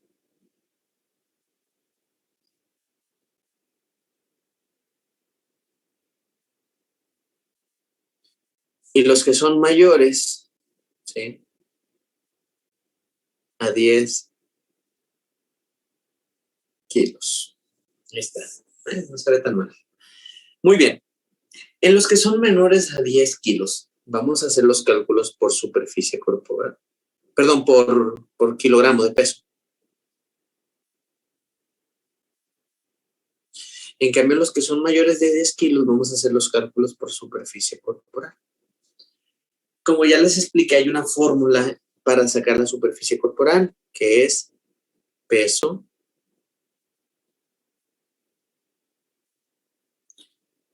por 4 más 7 entre peso más 90. ¿Sí? Y pues tenemos los aportes que ya lo habíamos dicho, ¿no? Afortunadamente, en los niños, mayores a 10 kilos. El sodio es un electrolito que, como ya les había dicho, se regula bastante bien. Entonces, no es necesario que en los mayores de 10 kilos cuantifiques para calcular cuál es la cantidad de sodio que le estás aportando. Quiere decir que tú vas a utilizar solución mixta, ¿sí? La cual, la solución mixta es una solución que tiene por cada litro, tiene 154, 15.4, perdón, miliequivalentes de sodio y tiene 5 gramos de glucosa. O sea, tiene lo mismo en concentración que si fuera una solución al 0.9% o que si fuera una solución glucosada al 5%. El hecho de que tenga 15.4 miliequivalentes de sodio te hace que sepas que es una solución isotónica, o sea que su osmolaridad es muy parecida a la del plasma. En los pacientes mayores a 10 kilos, debido a que sus riñones ya funcionan de una mejor manera, tú vas a preferir las soluciones isotónicas que las soluciones hipotónicas. Las soluciones que utilizamos en los recién nacidos, en los menores de 10 kilos, en los lactantes pequeños, en los cuales calculamos, ¿sí?, los electrolitos. En ellos nos vamos a ver que suelen tener osmolaridades menores a 260, ¿sí? Entonces, esas se consideran hipoosmolares. Mantener soluciones hipoosmolares puede llevarnos a alteraciones hidroelectrolíticas de tipo dilucional, en especial la hiponatremia. Es por eso de que las soluciones que vamos a utilizar en los menores de 10 kilos no las deberíamos mantener en los niños más grandes, ¿sí? Una, porque no es necesario, porque ellos regulan muy bien, aunque la solución mixta te aporte mucho sodio, no pasa nada. Si ustedes, por ejemplo, hacen un cálculo para un paciente que pesa más de 10 kilos y utilizan solución mixta y al terminar se ponen a checar cuánto le están dando de sodio, van a decir, no inventen, no le estoy dando los 40, 50 miliequivalentes por metro cuadrado por día que necesita y te asustas, pero en realidad no pasa nada. ¿Por qué? Porque el sodio es algo que el riñón puede regular sin ningún problema en los niños ya más grandes, ¿de acuerdo? En un recién nacido, con un lactante menor, en el cual el sodio sí es algo que no logra regular de forma adecuada, porque ya les había explicado que no es capaz de concentrar de forma adecuada, sí tenemos que nosotros darle el aporte diario necesario, ¿sí?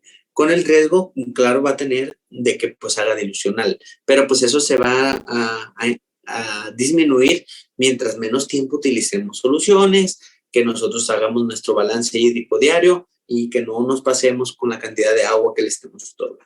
¿De acuerdo? Entonces, en los pacientes mayores de 10 kilogramos, lo que tenemos nosotros que valorar es más que nada que aportemos potasio, ¿sí? Y que aportemos calcio. Eso va a ser lo que más nos debe importar. Ya les había mostrado, voy a poner acá atrás, que el potasio es aproximadamente lo que necesitamos, 20 a 40 miliequivalentes por metro cuadrado por día. Aquí lo vamos a poner, ¿sí? 20 a 40 por miliequivalentes por metro cuadrado por día, ¿sí? Y el calcio ya les había dicho, 100 a 300 miligramos, en este caso si es por kilogramo por día, ¿de acuerdo? Entonces, de esa forma ustedes ya van a tener lo que requiere su paciente. En los niños menores de 10 kilogramos, en eso sí, vamos a necesitar un aporte de sodio, que ya les había mostrado en la fórmula pasada, de 3 a 5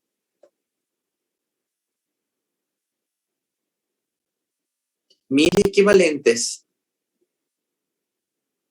por kilo por día. No por metro cuadrado, por kilo. ¿De acuerdo? Es el sodio. El potasio también tenemos que nosotros regularlo. Normalmente calculamos nos vamos más abajo de lo que es el sodio. Entonces, de 2 a 4 mil equivalentes por kilo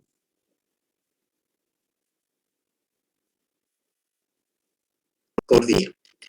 Y el calcio es igual, 100 a 300 miligramos por kilo por día. ¿De acuerdo?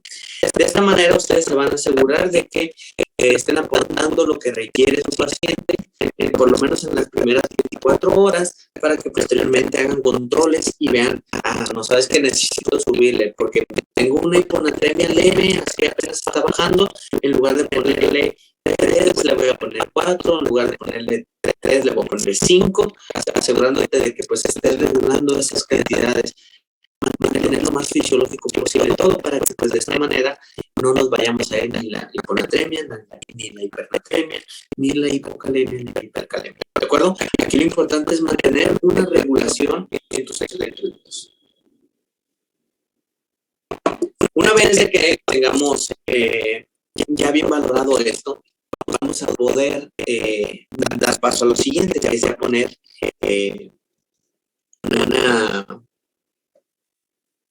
una operación en alguno de estos pacientes, hacer un ejemplo.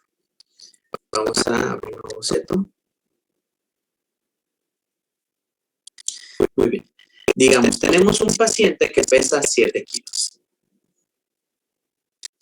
Este paciente, como ya les dije, es un paciente que va a requerir una cirugía electiva, necesita quedar en ayuno, entonces yo le voy a poner una aporte. Apenas está teniendo, pues todavía no llega a los 10 kilos, por lo tanto vamos a decidir utilizar pues un cálculo de soluciones. ¿Cuánto es lo que requiere de agua al día? Pueden utilizar Holiday Sega, ¿sí? O pueden utilizar esta otra manera que yo les voy a mostrar. Hay una forma en que si son mayores de 100 kilos, mayores de 10 kilos, perdón, donde vamos a tener un aporte de líquidos entre 1500 y 1800 mililitros por metro cuadrado por día. En cambio, si son menores de 10 kilos, vamos a utilizar entre 150 y 180 mililitros kilo día. Entonces, esa es una forma súper sencilla de calcular soluciones de forma rápida.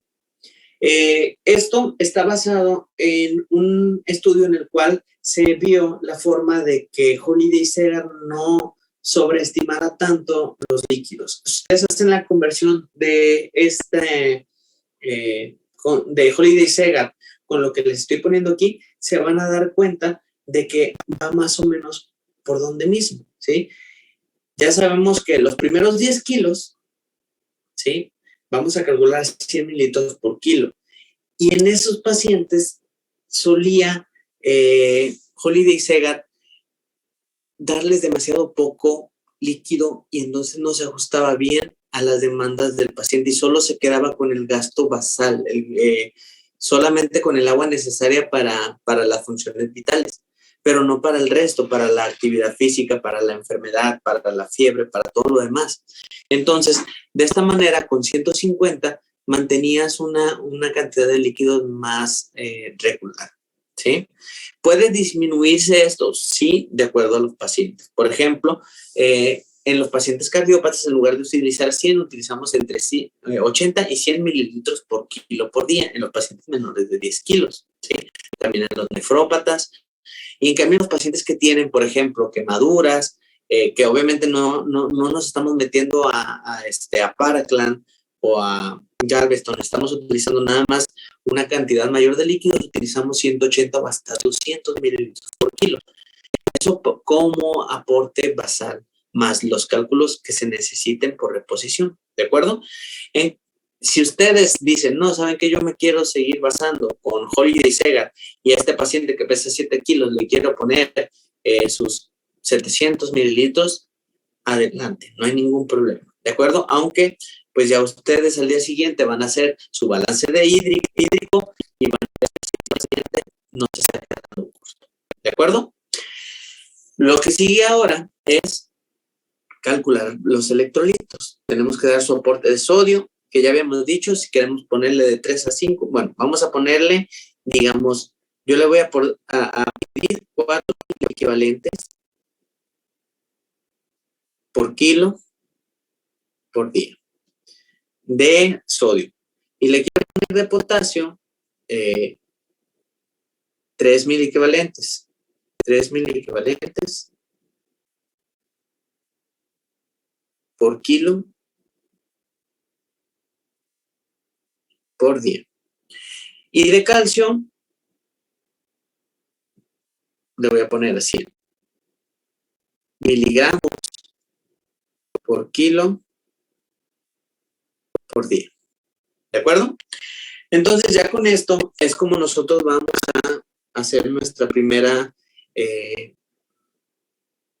vamos a calcular nuestras primeras soluciones. Deja borrar esto. Muy bien. Entonces, una vez que ya tenemos cuánto es lo que le queremos poner, ahora tenemos que nosotros hacer nuestro cálculo, ¿de acuerdo? Déjenme ver mi calculadora porque los pediatras no podemos estar sin una calculadora, o por lo menos el celular con calculadora. Vamos a hacer nuestros cálculos. Quiere decir que primero quiero saber cuánto le tengo que poner de sodio. Si mi paciente pesa 7 kilos y yo le quiero poner 4,000 equivalentes por kilo por día, pues entonces voy a calcular 7 por 4. Y me va a dar 28,000 equivalentes al día. ¿Sí? En 24 horas necesito 28,000 equivalentes. De potasio, si quiero 3,000 equivalentes, entonces 3 por 7 son 21,000 equivalentes por día, otra vez. ¿Sí? Es por día, no por hora. Y calcio, pues si pesa 7 por 100 son 700 miligramos por día. ¿De acuerdo? Entonces, para esto, ustedes tienen que saber cuánta es las presentaciones que tenemos y cuánto le tenemos que poner en mililitros de cada una de las soluciones. ¿Sí? Una vez de que sacaron esto, bueno, ¿cuánta agua le voy a poner? Y aquí nos vamos a lo que habíamos dicho. Holiday Segar o nuestra fórmula de aquí arriba. Voy a usar una de esas para más fácil. 150 mililitros por kilo por día quiero usar, ¿sale? Entonces, 150 por 7 son al día 1,050 mililitros, ¿sí? Si se fijan, pues no es tan diferente de los 700 que te están pidiendo, o sea, está un poquito por encima y eso te asegura de que le estés dando el aporte adecuado hídrico.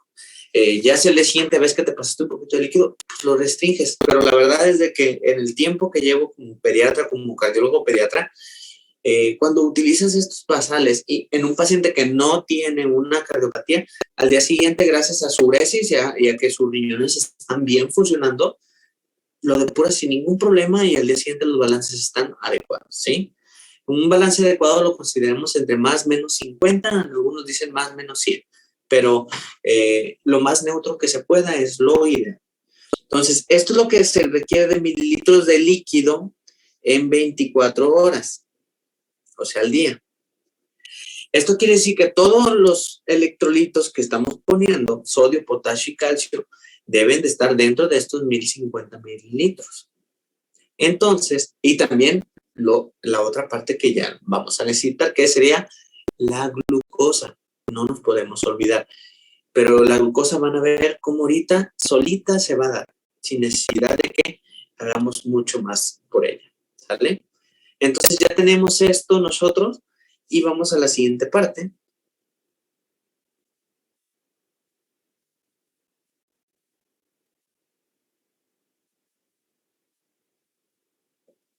Entonces, déjame ver. A ver si lo puedo hacer más chico esto.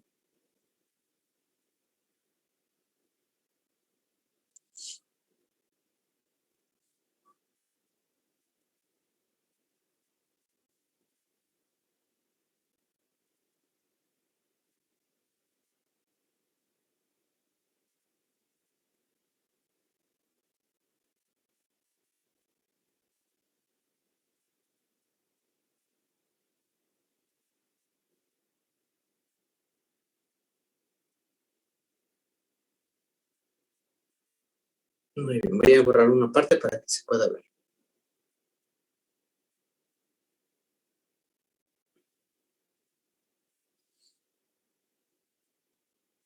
Entonces ya tenemos acá. Son 28, 1050 mililitros y ahora tenemos que transformar todo esto, ¿sí? A mililitros. Para esto, pues vamos a las fórmulas que tenemos. Si necesitamos 28 miliequivalentes de sodio, ¿cuál es la solución que nosotros vamos a utilizar?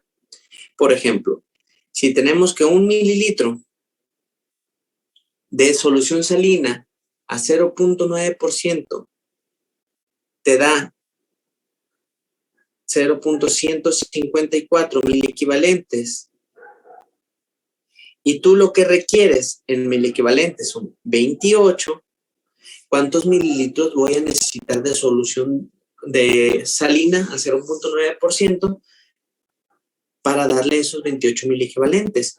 Entonces serían los 28 entre 0.154.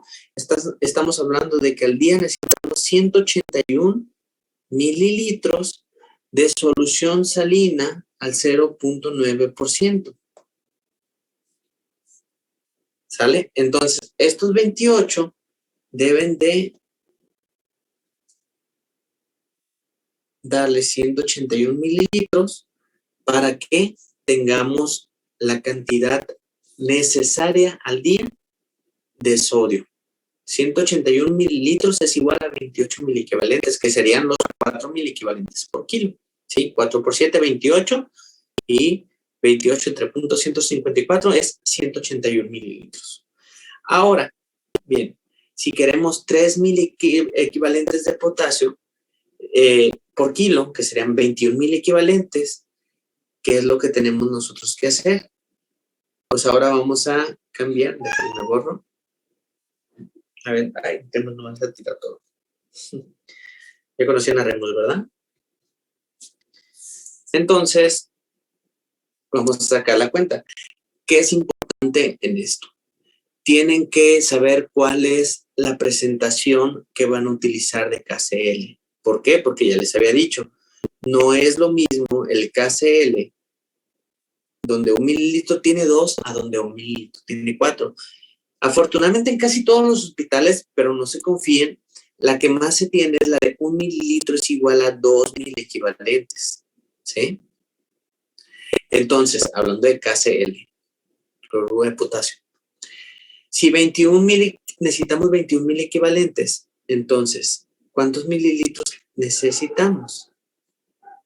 necesitamos 21. 21 entre 2 es igual a 10.5 mililitros. Quiere decir que 10.5 mililitros de KCl te va a aportar 21 mil equivalentes, que sería lo que necesitas de KCl, de la concentración de 2 mililitros, 2.000 equivalentes por mililitro, para llegar a tu necesidad. Entonces, 10.5 mililitros para 24 horas, ¿de acuerdo? Y entonces, ¿cuál es la que tenemos de calcio para que nosotros hagamos nuestra cuenta? Vuelvo a poner aquí. Si nosotros utilizamos, y ya habíamos visto en nuestro cuadrito de soluciones, que tenemos una presentación de 1 mililitro es igual a 100 miligramos. Si necesitamos 700 miligramos, pues ¿cuántos mililitros vamos a necesitar? Pues 7, ¿verdad? Entonces aquí ponemos que necesitamos 7 mililitros de gluconato de calcio para que lleguemos a nuestras concentraciones, ¿sale? 181 mililitros de solución salina 0.9%, 10.5 mililitros de KCl y 7 mililitros de gluconato de calcio. Y ya con esto ya tenemos los electrolitos. Si nuestra agua era de 1050, lo que les digo, ¿han visto algún recipiente de más de 1 litro? No, ¿verdad? Casi todas las soluciones son o de 500 o de 1000. Entonces, ¿qué es lo que hacemos? Calculamos nuestras soluciones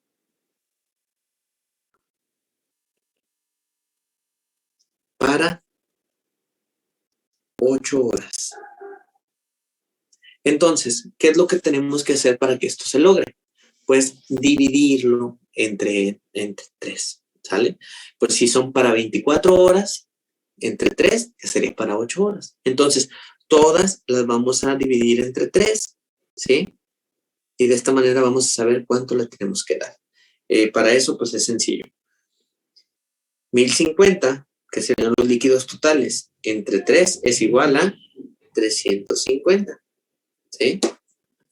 181 entre 3 es igual a 60, ¿sí? Y 10.5 entre 3 es igual a 3.5. Y 7 mililitros entre 3 es igual a 2.3. Y de esa manera ya tienes cuántos de lo que quieres de cada solución para 8 horas. Ahora bien, ¿cómo vamos a nosotros indicar estas soluciones? Déjenme leer. Lo pongo aquí para que no haya. Vamos a poner una nueva. Espero que hayan apuntado esto porque lo voy a quitar, ¿vale? Lo voy a guardar de todas maneras, pero. Entonces ya tenemos. ¿Cómo vamos a nosotros indicar ahora nuestras soluciones? Si tenemos que queremos nuestras soluciones, ¿sí? Soluciones.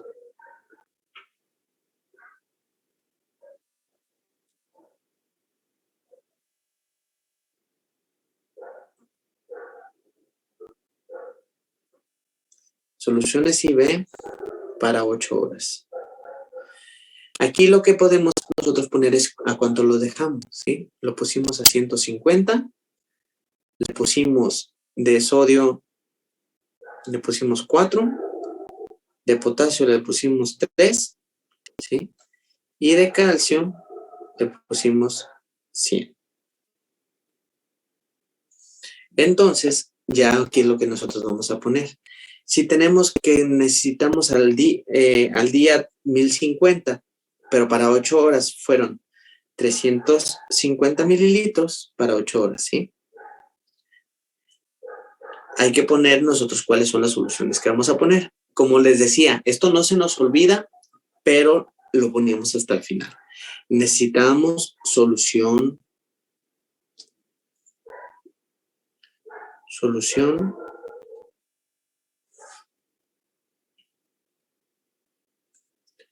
glucosada al 10%.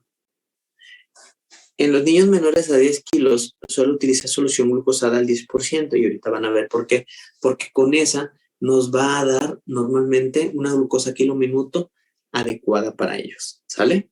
Solución glucosada al 10%. Vamos a poner solución salina al 0.9%. KCl, que es la que ya habíamos dicho, que ya corroboraron que es la que tiene 2.000 equivalentes en 1 mililitro, y gluconato de calcio, ¿sale?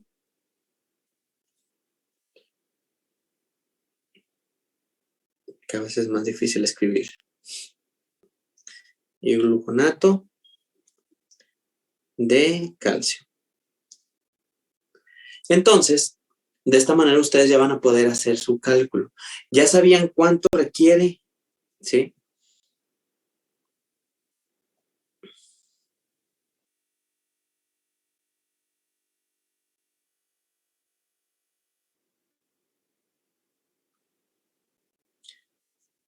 ¿Cuánto requeríamos de sodio entonces? Para 8 horas, estamos hablando que requeríamos de sodio 60 mililitros. De solución salina 0.9%, 60 mililitros. ¿Sí? De KCl, ¿cuánto requeríamos? 3.5 mililitros. De gluconato de calcio, ¿cuánto requeríamos? 2.3 mililitros. Y ahora, ¿cuánto le vamos a poner de solución glucosada? Al 10%. Bien fácil. Si para 8 horas requeríamos 350 mililitros, pues solamente le vamos a restar el resto de las soluciones que le pusimos. 350, que es lo que requerimos de líquido nada más. 350 menos los 60 mililitros de la solución salina, menos 3.5 mililitros del KCl, menos 2.3 mililitros de gluconato de calcio, te da 284, ¿sí?, mililitros de solución glucosada al 10%. Entonces ya todo esto en sumatoria te va a dar 350 mililitros para 8 horas. Y para 24 horas te va a dar los 1050 mililitros, que era lo que necesitábamos para todo el día. ¿De acuerdo? Y ya tienes tus soluciones calculadas para eso. Lo que les explicaba, ¿cómo sabemos, ¿sí?, si esta cantidad de glucosa nos va a dar la glucosa kilo minuto que necesita ese paciente? Si ustedes la hacen de esta manera, con solución glucosada al 10%, normalmente te sale a lo mucho 6.5 de glucosa kilo minuto, ¿sí? Si ya es necesario, podemos irle disminuyendo la glucosa kilo minuto, pero inicialmente les va a dar una buena glucosa kilo minuto. Vamos a corroborarlo. Entonces, nos vamos a las fórmulas que les di de glucosa kilo minuto. ¿Nos recuerdan? Aquí están. Yo quiero saber la glucosa kilo minuto en una solución ya calculada, que es la que hice, la glucosa que acabo de calcular. Entonces voy a usar esa fórmula. Mililitros de la solución. ¿Cuántos mililitros de solución glucosada le estoy dando al día? 284 son de 8 horas. Entonces, 284 por 3, ¿cuánto les da? Por 3, 852 mililitros de solución, ¿sí? Lo multiplicas por la concentración que ustedes están utilizando. Estoy utilizando una concentración de 10%, entonces sería 0.1. Entonces, 852 por 0.1 me da 85.2. Lo llevo al litro, que sería por 1000, ¿sí?